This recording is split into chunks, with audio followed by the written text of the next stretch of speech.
Yeah, Richie Ramone. Hey, Hey ho! hey ho. Welcome to Copenhagen. Oh, it's good to be here. Good to be here. I never played here before. This is your first time?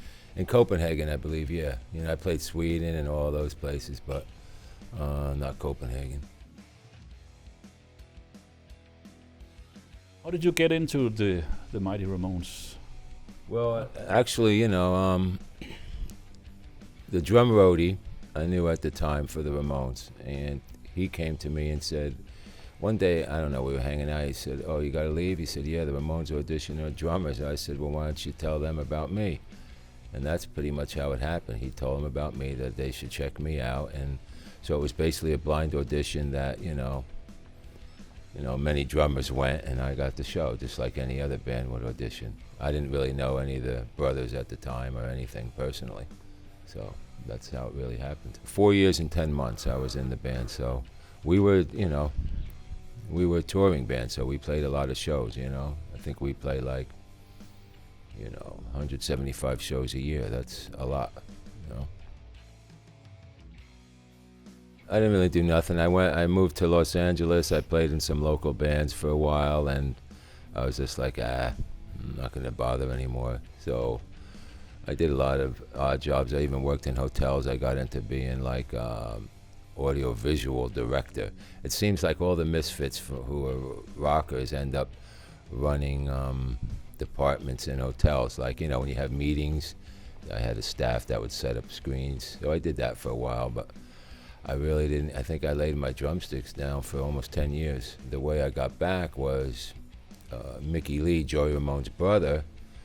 Every year they have the Joey Ramone birthday bash on May 19th in New York City. They've been doing that for over 20 years now, since his death. He said, well, you should come and play. And I said, no, I don't think so. And I ended up going there and playing.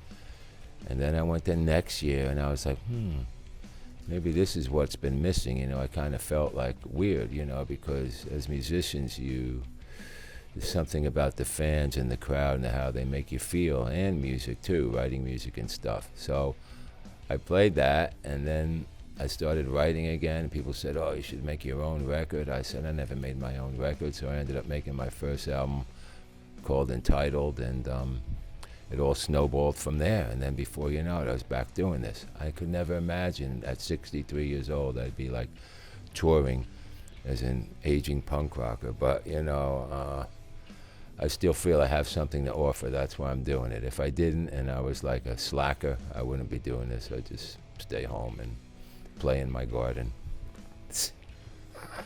Why? Especially this kind of music is very difficult. If you're the Rolling Stones and you're playing blues and you're doing that, it's a little less hyped up, you know? But this stuff has an energy to it that you got to have that edge. If you lose the edge, then you might as well, you know, hang it up. And I still feel I have the edge, so I'm going to continue because I enjoy traveling, and I enjoy meeting people, and I enjoy eating all the food and drinking the wine from all different parts of the world. I really love it. I'm not trying to be a front man. I'm just being myself out there, you know. I'm not doing cartwheels and, you know, I'm not David Lee Roth in his prime and doing that kind of thing. It's just me being up front. I still play drums on about 8 or 9 songs in the show, but the problem with the drums is, you know, they put the drums, it's further back, and for the connection with the fans, for me to reach out and, you know, get them involved and give them the mic and have fun with them, I can't be behind the drums doing that all night. So it's like a catch-22, you know. I have drummers who want to see me drum because they respect my drumming, but I know at the same time I need to front to really, you know, engage the crowd. So that's why I do it. But I'm not being pretentious or nothing. It's just me walking around the stage. So, you know, I'm not doing anything phony. I'm just being me up there, you know. Naturally, I have to do Ramones classics because I'm tattooed by the Ramones and people expect that. And, you know, I wrote Somebody Put Something in My Drink and some other songs for the Ramones, so we'll do that.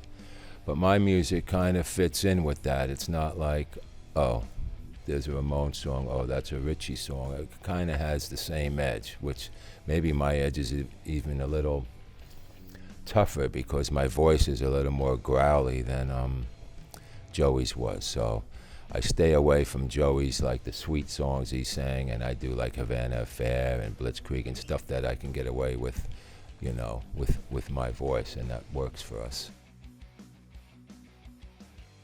When I go to South America, to all those countries, I can't even walk down the street. People will bother you, you know, to stop you.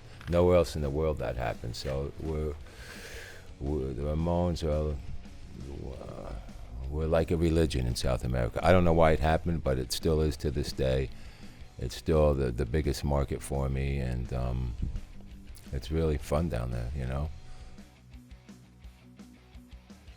I'm blessed to have been in one of the greatest rock and roll bands ever, you know. I mean, they were special. They were innovators. They changed the sound of music in 1975. That's not like being in any other band.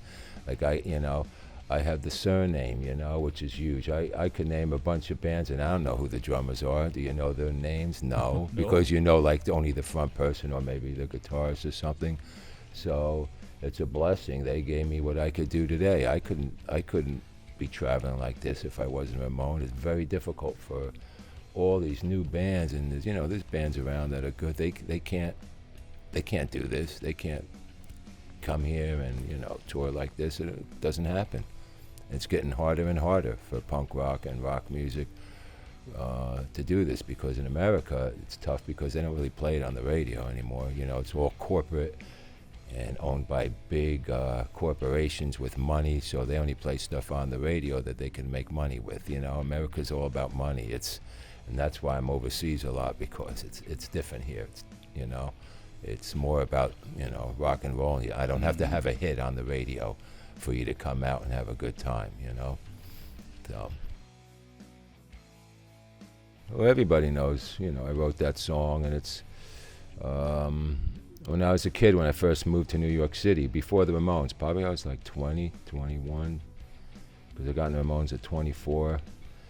So we really had no money, so we would go to the clubs in the East Village, and like this, and maybe people got up to go to the bathroom or they got up to dance, we'd walk over and take their drink off the table and drink it. Yeah, we'd steal their drinks, Don't try this at home, kids. So we'd steal their drinks, and one night, doing our usual thing, I started to feel weird, like, what's going on with me? Do I got to go to the hospital? Something was gone, and then I realized, I got slipped a Mickey, some LSD in my drink. Somehow somebody was partying that way, and I happened to get that drink, and that's how that song came about. And I remember when I got in the band telling Dee Dee about it, he said, Richie, you should write that song. And look at that, it's probably in the Ramones' top 20 songs of all time, so it's kind of cool. When I got in '83, they made a few sleepy records. They made one with Grant Goldman, one or two records. They were losing what I talk about again, the edge. They were losing what really got them going. So they got, Ed Stasium and Tommy Ramone back to produce that first album, Too Tough to Die, and that was a big resurgence for them. And saving the band, I don't know, I came in there as a kid and happy to be there, and I didn't know any of their past history of the fighting and all that stuff, so I was like, made peace with everybody, and we wrote some good songs, and that's what he means, and besides that, I write and I sang with Joey live. I mean, that lineup was really good because I was singing like with Joey half the night, all backgrounds and stuff, so I think that's what he meant, I mean, I can go on about Joey, how he was. He wasn't the singer who said, "Oh, you play drums, you be quiet, and you just stay in the back and do your job." He pushed me to the front, pushed me.